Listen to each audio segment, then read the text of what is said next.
మంచు మోహన్ బాబు అరెస్టుకు రంగం సిద్ధమైంది. జర్నలిస్ట్ పై దాడి కేసులో మోహన్ బాబుకి పార్ట్ షరీఫ్ పోలీసులు నోటీసులు జారీ చేశారు. కేసు విషయంలో మోహన్ బాబుకి హైకోర్టు ఇచ్చిన గడువు కూడా పూర్తయిపోయింది. మరోవైపుగా ఆయన బెయిల్ పిటిషన్ కూడా కొట్టివేసింది హైకోర్టు. గడువు మిగడంతో మోహన్ బాబుకి మరోసారి నోటీసులు సర్వ్ చేశారు.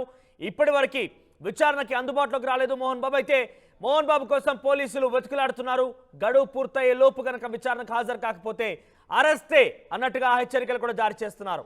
ఎస్, అనారోగ్య సమస్య కారణంగా విచారణకు హాజరు కావడం కోసం బెయిల్ అటు హైకోర్టు నుంచి ఉత్తర్వులు తీసుకున్నారైనా హైకోర్టు ఆదేశాల మేరకు కొంత గడువు కూడా దొరికింది.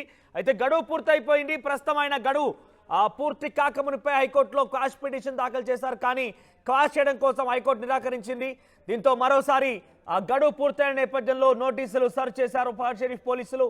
దీంతో ఇవాళ కనుక ఆయన అటు నోటీసులకు సంబంధించి హాజరై విచారణకు కనుక ఆయన హాజరు కాకపోతే మరోసారి అరెస్ట్ అనే వార్త తెర మీదకి వచ్చింది. అరెస్ట్ చేసే అవకాశం కనబడుతుంది.